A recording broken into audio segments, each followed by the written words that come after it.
I think we've got an awesome morning in store this morning, and I just hope you leave here more encouraged, more fired up on the mission, and that you say, like, I think I like my life a little bit more. And so, by the way, my name is Brian. I'm the youth lead here at this location, and up here with me is David, and he runs all our teams. He's kind of the coach for and champion for all of our teams here at this location. And by the way, if you're used to Wes being up here and speaking, we're not Wes. We're not here, not Wes. And Wes is actually in India this week. He's doing he's doing a conference. He's speaking at a conference for 400 pastors in India. But he just wanted to say hello. So we got a picture of him coming up on the screen here. If you don't know, he's the tall one. He looks good. He'll be back next week to kick off the Matthew series. Hopefully wearing that, right? That'd just be fun. So Dave and I are up here. Here's how this morning's going to work. We're in a series on starting the year right. And last week we talked about a couple of principles. This week we're going to take a couple more principles as we're learning these together.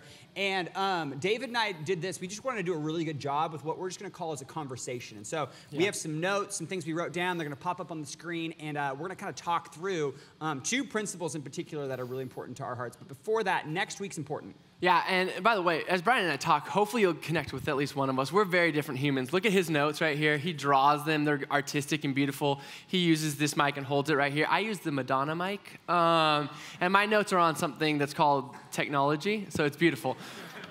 But next week, we're so excited for this Matthew series, and really the heartbeat is this. We believe that Jesus rewards curiosity, and that he calls out religious tendencies. And so if you're here and you've ever asked questions about, like, man, I really like this Jesus guy, but this religion thing I'm having a hard time with, or you just want to discover more about who Jesus is, if you have questions, if you grew up in the church and got burned by the church, we believe, man, Jesus has something to say to you. If you have a friend that's been asking questions, that's been showing some interest, I read an article this week that said 83% of people will come to church if they're just invited by a friend. And could we be the church that says, man, we believe Jesus is going to speak to you. He's going to change lives like in those baptism stories. And we believe he can do that in our friendships and in our families. And so I want to encourage you, if you've been looking for a series to invite to, this upcoming series is the one. Yeah, I love just for this week, though, we're going to be kind of think of this as like a reset for the year. And so last week, we talked about two principles, and we'll refresh on those. But this week, what David and I are going to talk about, which is kind of fun, we're talking about deepening friendships and investing in the next wave, which is something you and I have done. We've been friends for like 7 years. Yep. You're in my wedding. We've done life together. I was there when your daughter was born. Well, not there, but... Not there, but yeah. I was real close to there, and then I was there. There are boundaries. Boundaries and friendships are important as well. Lesson 1, boundaries. So, one of the things, David, I thought would be kind of fun is just for the 10-20, because we love them. What's your favorite memory of the two of us, just in our friendship, that you thought maybe you could share? All right, we're going there. Okay, so Brian and I love to travel together. So we've been to Portland, we've been to Los Angeles, Atlanta, and Maui. Are those the four? Yeah, and Maui. And my favorite one is in Maui because that's the best one. We were surfing, and Brian's a surfer, and I'm not. And I ended up in the water. We were there for a while. I was clearly struggling. And there's this kind, like, middle-aged lady that we named Aunt Leslie. We don't know her, but she really liked you. She chose me to champion. I don't think she was surfing. I think she was just standing in the water. She's like, you got this. And I was like, I know. But I was her charity case for the day, and Brian just couldn't stop laughing. So Aunt Leslie, if you're out there, identify yourself. I don't know if this means anything to you. His board was like 14, it was a dock. It was like 14 feet high. And he's just got this woman just championing, you go, you go. You could put a family on my board. Can I share my favorite? I would be disappointed if you didn't. One time, you and I, we were with some friends. We were at a restaurant. The restaurant opened up karaoke. We didn't realize they were going to have karaoke. We said we should do a duet together. Right. Naturally. Why would you not? And we sang Butterfly Kisses. Butterfly kisses together as a duet the whole 3 minutes, and got mostly crickets, but a couple of light applause, and that was a really special They moment. were moved to the point of silence, is what I tell myself. So this is going to be fun. What we're going to talk about this morning really is, as we set up these principles, we talked about last week, we're growing spiritually, deepening how we make a difference in this world, and then this week we're going to have friendships and investing in the next wave. And so I love last week, one of the things we talked about is this quote from Jesus that I think really makes an impact. Yeah, and one thing is I just think today we want to give you practical things. And so your mind's probably not going to be blown today. But it might be. I don't know. Let's not sell them short off the top. Yeah. But we want to give you something practical that you can walk out of today going, that's where I want to invest. That's what I want to do. And so last week, Wes started the conversation of the moment when Jesus was basically walking, and he had these young adults following him. And he said what all of us would say to a young adult, which is, what do you want? Like, what do you want? And I've been sitting on that question this week. And I realized as I read it, what really Jesus is saying is, who do you want to become? Who do you want to become? The question that he's always asking people, and the invitation he's always giving people is into a journey of becoming. He looks at two disciples before they're disciples and says, hey, put down your fishing gear. I'm going to make you fishers of men. He said, I'm going to actually change who you are. I'm going to tell you who you're becoming, and I want you to step into this. And so as we walk into 2019, who do you want to become? I heard a quote the other day that said, I will do today what I can do today to enable me to do tomorrow what I can't do today. I want to do today what I can do today to enable me to do tomorrow what I can't, to enable me to become who I want to be tomorrow. So I don't know what your goal is, where you want to grow, if it's better husband, better wife, better sibling, more loving son or daughter, more consistent employee or student. I don't know where it is, but I believe Jesus is inviting you into this life of becoming. And as you go on the mission with Jesus, really what he's inviting you to is a life of fullness. I love what he says in John 10:10. It says, the thief comes to steal, kill, and destroy. I just believe there's things in your life that are trying to steal your joy, kill your dreams, and destroy your relationships. But Jesus says, but I come that you may have a rich and satisfying life. And rich and satisfying, it's translated different in different translations. There's full life, it's life and life abundantly. But the Greek word is the word perissos. And it means superior, extraordinary, surpassing, or uncommon. In 2019, don't you want a superior, extraordinary, surpassing, and uncommon life? And I think as we sit in here, sometimes we get so overwhelmed that we're like, I actually just want to have a normal life. I actually just want to be able to sustain. And I actually think we're closer to that life than we think we are.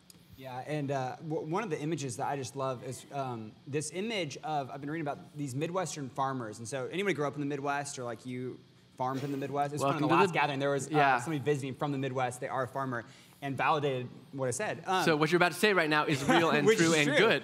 It's interesting because what the Midwestern farmers do, because of these flash whiteout blizzards, so there'll be these conditions of snowstorms that'll come out basically out of nowhere. And if you're caught in the snowstorm and you have kind of no way to get home, they found farmers inches from their front door who are frozen to death because they just couldn't get back. And you can't see your hand in front of your face. I mean, total whiteout blizzard conditions. And so what these farmers do is they'll tie a rope from their back door to their barn, so that when this storm comes, you have a lifeline to get yourself back home. And I just wonder, for those of us starting 2019, we maybe feel disoriented, confused in work, our relationships. We feel like we can't see our own hand in front of our face. And we're like, I need a lifeline. I think these principles are going to be something to hold on to. Maybe for some of us, just in our relationship with Jesus, we just feel like this last year has been pretty good. We're coming into a pretty good year. Business has been decent. But we know that storms are going to come, and we need something to hold on to. We're going to need something to get us back home. And so we want to talk through 4 things that I think are going to be your lifeline this year, and continuing in your relationship with Jesus. And so last week we talked about this. The first one is that just you're going to grow spiritually. This year you're going to invest and say, you know what, I'm going to grow the most I've ever grown spiritually. By the way, you missed last week's message. You want to go back and listen to it. It's on Facebook. You can see it on newlife.tv, and you can listen to some of the content we had there on that. The next is you're saying, you know what, I want to make a difference in this world. Here's the prayer as you say, you know what, I want to be a part of this, is we're praying, God, break my heart for what breaks yours. Give me my place in this world where I can make a difference. And maybe that's serving at the Night to Shine event and being a buddy for special needs people in our community that night. My wife and I have already signed up because that's just going to be an amazing party.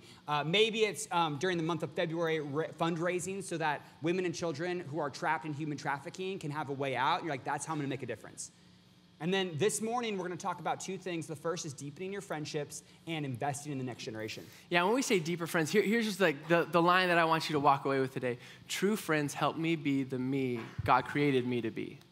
True friends help me be the me God actually created me to be. And we just believe that. That's why we do groups. That's why we push them so hard. That's why we have connections events, because we want you to get into relationships where people can begin to bring out of you the gifts that God has wired you to have.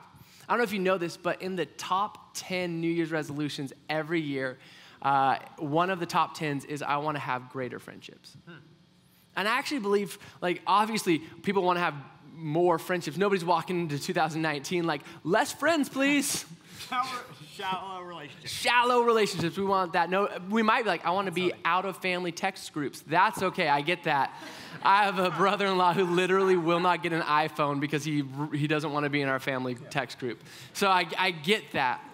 But I just believe as we jump into the future and as we continue to be in a world where social media and cyber connections are more and more, our connections are going to get higher and our intimacy is going to get lower. A study said that there's 1 out of 4 people in America say they have 0 close friends. 0 close friends. That's 80 million people who say, I have no close friends. And I just wrote this. The enemy of intimacy is noise. The enemy of intimacy is noise. We get texts, we get app notifications, we have emails, there's noise all over the place. People are constantly trying to get a hold of you. And what happens is we get so used to the noise that we never dive into the depth of relationship. Simon Sinek, he studies work cultures, all these things. He's an entrepreneur. He said that if you hold your phone in your hand while having a conversation, people actually in their brain are going, there's something more important that might come up. If your phone is on the table in a conversation, people think there's something more important that might come up. Maybe your step today, like the simple step you're going to take is I'm going to put my phone away more. I was looking at my, you know the iPhones give you like new reports of screen time and all this stuff you're doing. I've turned off almost all my notifications, and it still said I get 86 notifications a day. That's interrupting my relationships. It's interrupting my time with my kid. It's interrupting my time with my wife. I think one of the most holy decisions you can make this year is to say, I'm going to put this down, and I'm going to look, and I'm going to engage. I love what C.S. Lewis says about friendships. He says, friendship is unnecessary, like philosophy, like art. Sorry to those philosophy majors. It has no survival value. Rather, it is one of those things that give value to survival. Man, friendship gives value to survival. 2 quick things on friendships. 1, you were made for friendship. Scripture, God created man in the garden. He says, it's good. Then he puts him to work. And then all of a sudden, he's like, okay, work's not enough. He says, it's not good for man to be alone. You were created for a relationship. You were made for a relationship. But second, relationships make you. One of the most powerful, informative factors of your life is who you choose to be friends with. Sociologists have done studies. They say you're a combination of the 5 closest people in your life. The 5 people that you spend the most time with, you're becoming them. They say your finances will begin to look the same. So find a rich friend. They say your morals will begin to look the same. They say your spiritual awareness or activity will begin to look the same. This is crazy. I read a study the other day that said if your spouse or sibling gains weight, you're 40% more likely to gain weight. If your friend gains weight, you're 60% more likely to gain weight. There's like physiological effects to friendship. And our prayer is that you would have trusted friendships. And so today, man, we just wanted to say it's 2019. Let's reset. Jesus is huge about putting people into relationships. So we wanted to take an inventory of our relationships. Yeah, I like the word inventory. Do this, get your notes out, and you're going to draw a couple circles. It's going to look like a target. And you're going to have kind of an inner circle, an outer circle, and then a circle around that. And this is just going to be a way to inventory your friend group. So we're going to look at something that science says, and then it's valid. Jesus actually said, I said that first. And so on the inner circle, you're going to do this. You're going to have 3 to 5 people. By the way, you might put some like blank lines that you would actually fill in later. But in the middle circle, I think we're going to pop it up. Yeah, there we go. You're going to have 3 to 5 people. And here's who those 3 to 5 people are. They are family, close friends, or a trusted mentor. All right, on the outer circle, you're going to have this. You're going to have 12 to 15 people. And here's who those people are. They're the people that'll watch your kid for free. or drive you to the airport. So that's the during outer rush circle hour. there is you're gonna have this kind of like 12 to 15 people that are your friend group. And then on the outside circle there, you're gonna have somewhere between 50 to 100 people. And here's who these people are. They're the ones that's getting a Christmas card from you. They're probably, like summer barbecue, 4th of July kind of people. And then the last one is they're probably just like comfortable to have a coffee date with. But they won't help you move. No, that's the inner circle. Yeah. And so you've kind of got these three different friend groups, and you might start to say, like, how can I take inventory of the people God's put in my life? Here's what Jesus did. So let's look at the mission of Jesus. He's got the same circle. Here's what Jesus had. He had, in the middle, he had 3 core friends. So you got Peter, James, and John as Jesus' kind of 3 core friends, and you see Jesus have authentic, and I would suggest vulnerable moments that are different with those 3 friends. So you're gonna have a group that's a little bit different in the, like, you're like, we're close. And we're having moments where we're vulnerable together. The next ring there are just Jesus had disciples. And so he's got these 12 committed disciples, and I'm going to call that Jesus' teammates. So Jesus picks some teammates who he's doing the mission with. Who are you side by side that in the mission of God, you're doing it together? You're like making a difference in this world together. And so on the outer circle, I just put this. He had 70, I title a missional community. And here's who they are. Jesus had people he's doing life with, and they're making a difference in the world. And so I would look at this and take an inventory of your own friendships and just say, okay, where maybe am I missing some? And God, where do you need to develop this year?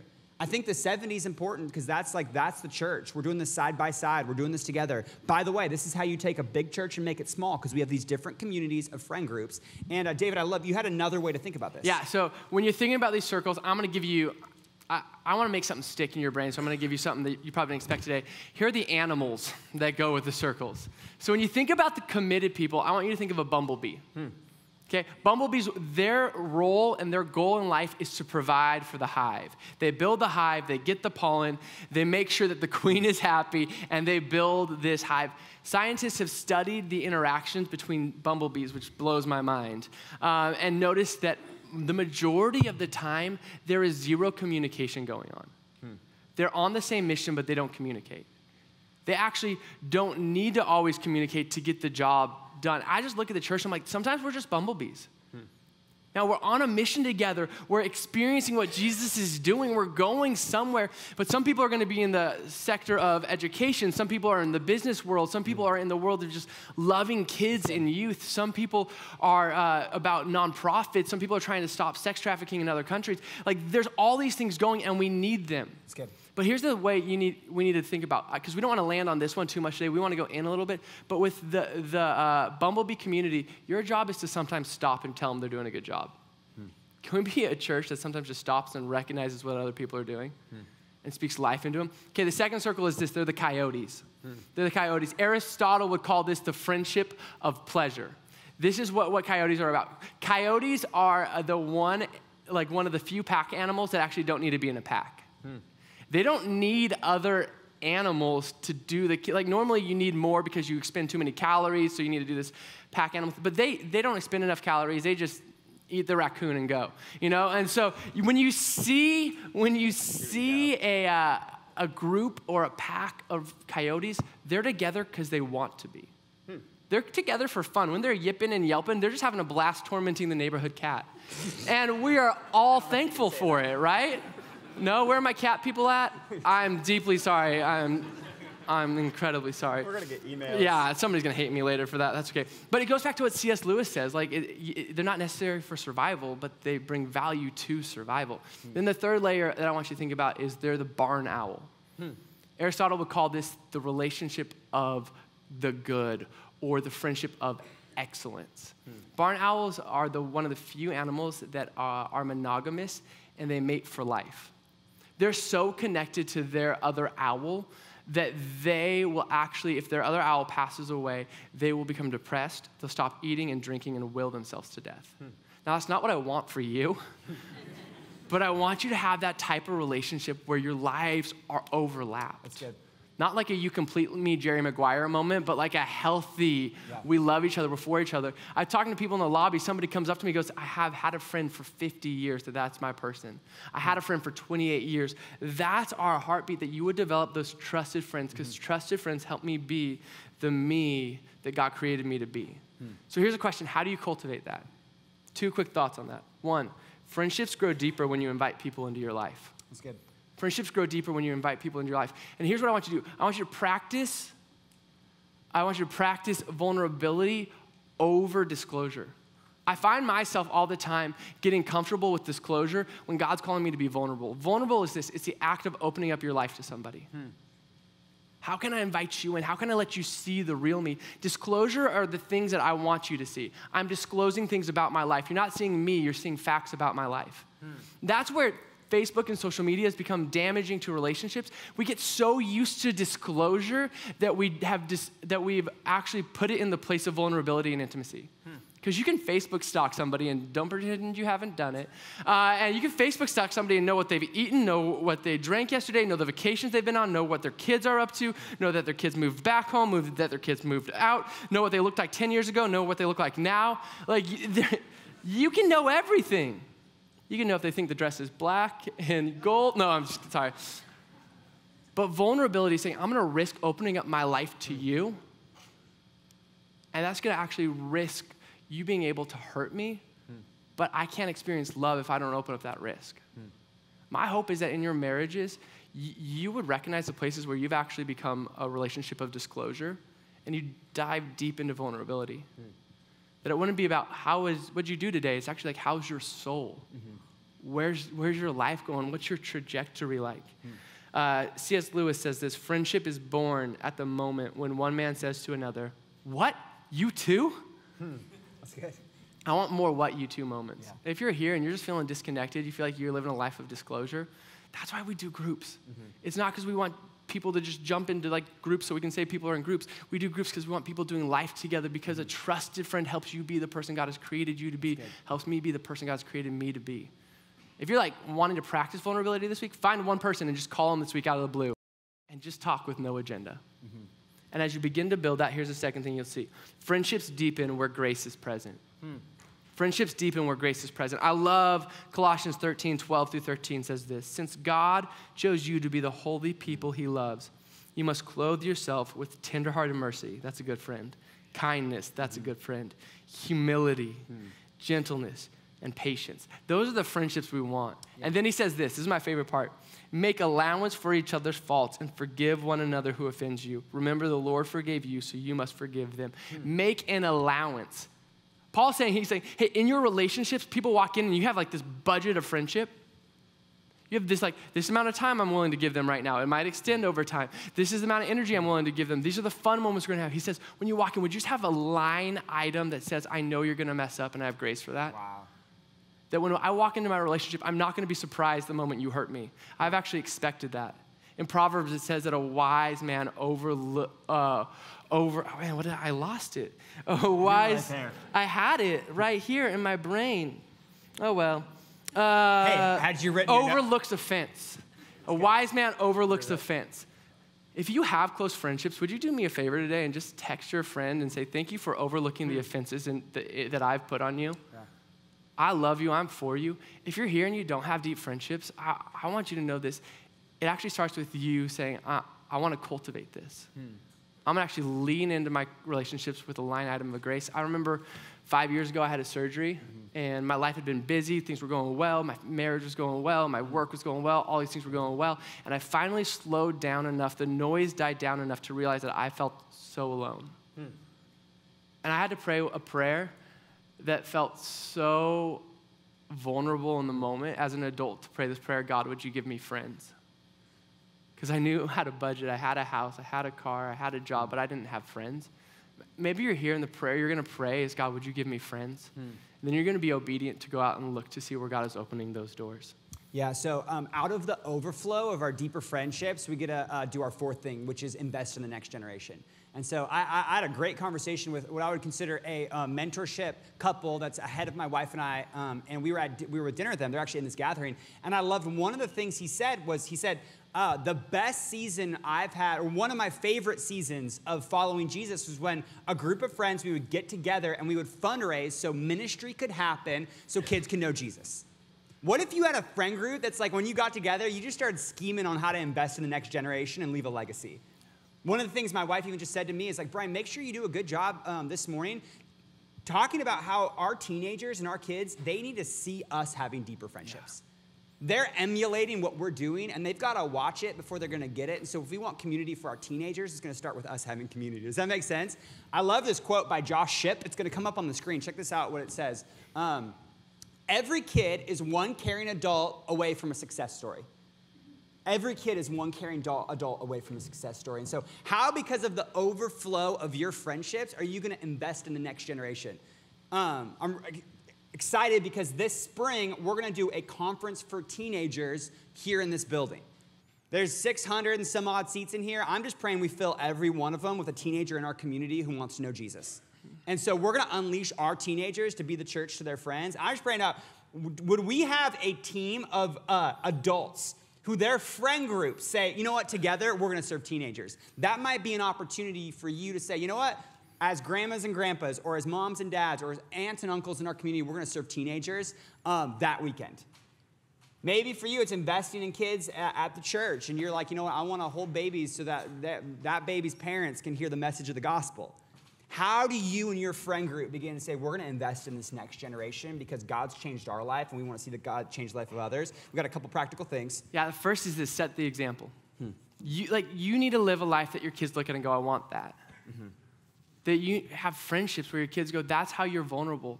That's how they last the test of time. One of my favorite things about Brian is in our friendship, the way he loves and cares for myself and my family. When he comes over, my daughter's excited. You came over 2 days ago, and Sadie goes, Uncle Brian's coming over?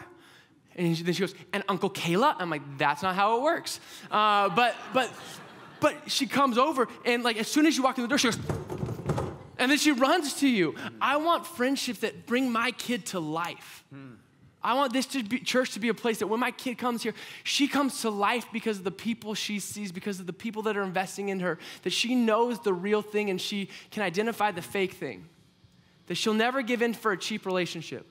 I love it. Counterfeiters, when people are being taught how to identify a counterfeit bill, they never show them the fake thing. They only get them so familiar with the real thing that they'll know that something's fake because they are so accustomed to the real. Could our kids be so accustomed to real, authentic relationships, a loving parent, a parent that's willing to be vulnerable with them to say, I'm sorry, that they'll never buy the fake thing. Yeah. And the second thing I saw was this, have I seen you conversations? Have I seen you conversations? I don't know about you, for me, the most formative thing was an adult that looked at me and said, this is what I see in you. Yeah. This is where I see you have strength, power. This is where I want to encourage you. This is the ability you have. This is the trajectory you have where you're at. My guess is in here, you have a kid or somebody or even a couple that's younger than you, or a grandkid or a nephew or somebody at work that you see something in them. Like it says at the ferry terminal, if you see something, say something. If you see something good, say something good. Cast vision for their life and trajectory for their life that they can't deny. They want that. Let them know they're a part of something. I grew up in a household, we're the Days. My last name's Day, and so it's the Day household because that's how that works. And my dad used to say this thing to us every morning that was so corny. He'd go, have a good day and be a good day. And we'd all look at my dad like, Dad, that's the stupidest thing you've ever said. As we got older, our eye rolls got bigger. As we hit our 20s, we realized that was deep in our core. That every time my dad said, have a good day and be a good day, he was saying, you're a part of this family. Yeah. When you walk out of this house, you represent this family. And it's not pressure, it's permission to go live your best life. That's good. To go love people really, really well. To go be a part of something. About this last Father's Day, my wife got me a gift, and I was like, what is this? I opened it up. It was a giant sign that says, have a good day and be a good day. And I freaked out at 20. I'm like, best gift ever. So I ran to Home Depot, asked people how to hang a picture on a wall. They told me, and I went, because I'm not manly, and I put 2 nails or screws, I don't remember, on the wall, put it on there. Every day I walk out my door, right above it says, have a good day and be a good day. went to my brother's house yesterday. On his buffet table, there's a sign that said, have a good day and be a good day. It's in us. Cast a vision for our kids that they can't deny. They want that life. Yeah, and so we're gonna do this. I wanted to share like what I'm gonna commit to as a friend. We're gonna emulate this as friends, because I just think like if we're gonna practice this, we actually have to practice it. Someone came up to me after the Saturday night, they're like, that was awkward. I was like, try being me. As a guy, sharing what we're not good at this, but I need to practice this. And so you're one of my core friends. I put you in the middle of that circle. You're my owl. With other people. Yeah, you never thought you'd hear this, but you're my barn owl. You're my barn owl. David, here's what I want to do a good job this year. It feels weird saying it too, so like weird to hear it, weird to say We're practicing it. 2019, here's what I want to do. I'm going to commit to be the kind of friend that raises my hand and is vulnerable and real, because I got to practice that, because I just, as a guy, I say I'm not good at that. Next one is I want to love your kid and future kids as if they're my own and pass the baton of faith to them. And Kayla and I have committed to do a good job with Sadie in that. And the last one is this, is I want to take steps just as leaders and to be a great teammate to you here at this church. I care about this church. I care about your family. I want to do a good job with that. Yeah. For you, like as we're doing this is like what we're really committing to. One, I commit to make the first move, to invite you over, to invest in you. You're so good at bringing people in that I think sometimes people just think you don't need to be cared about because they feel like you're cared about. I commit to caring about you. Second is I commit to being a champion of your family, that no one would speak higher of the Lindgren family than me, that no one would encourage you more to love your wife than me. And third, I commit to pray for you daily, that the Lindgrens would be lifted up to Jesus every day in the Day household. Fourth, I just added this one. This is a new one. I commit to learning how to sit in silence together and trusting Jesus to speak even when we don't have words to say. You might do this. You might practice that conversation with a friend this week. Is uncomfortable, but you're like, I'm going to go for it. Can we do this? Can we get John 10:10 back on the screen? I just want to look at this. I think we have, because I believe for our church, when we talk about starting the year right, we want to have that, a rich and satisfying life. The thief's purpose is to steal, kill, and destroy. My purpose is to give them a rich and satisfying life. That's the word of Jesus. And all of this, these 4 principles, are only going to be overflow out of your relationship with Jesus. The gospel is good news because it's good news to me. It's changed my story. And so for these to be good news, you already have to have the gospel deep inside of you. And so if you've never had an opportunity to say yes to Jesus, saying yes to that rich and satisfying life, I want you to have an opportunity this morning. Here's the thing, as a club is just like this room right here where we decide this is kind of it. In the next 10 years, let's just spend kind of together, and this is our friend group, and we're going to look back at the good stuff God's done back there. But a church, the mission of God, a movement, is a group of people looking arrows out to the community saying, we're not done with our friendships. We're investing deeply because we know the best is yet to come, and we're not looking behind us, but we're looking forward at what the Holy Spirit's going to do in the life of others through us. That's the baton of faith that we get to hand to the next generation. So you got a Connect card. We're going to have a worship song here in just a moment of reflection, and a couple of boxes. I think God is speaking to you, and because he speaks to us, we respond. First one says, I need somebody to get me in a group. That's a huge leap of faith. You're just saying, I need friends this year, and I think that's going to be a place to start.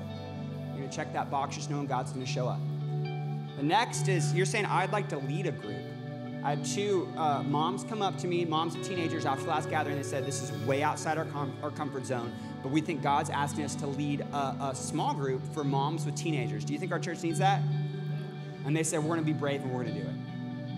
Okay, the last 2 are this, is maybe you're just saying, like, I want to invest in the lives of kids or teenagers, or I want to be a part of that conference, Brian, you were talking about. Here's what I know. Sometimes at a church like this, you just watch a video and you're like, feels like they got it all taken care of for the youth and kids. Can I tell you this? We don't. We need you. 2019 needs you. We need more great grandmas and grandpas investing in the lives of kids and teenagers. And so that might be a response you're going to have. In a second, we'll pass the buckets. You can put your Connect card in there, and we're going to have a moment. We're going to stay seated and just reflect and worship together.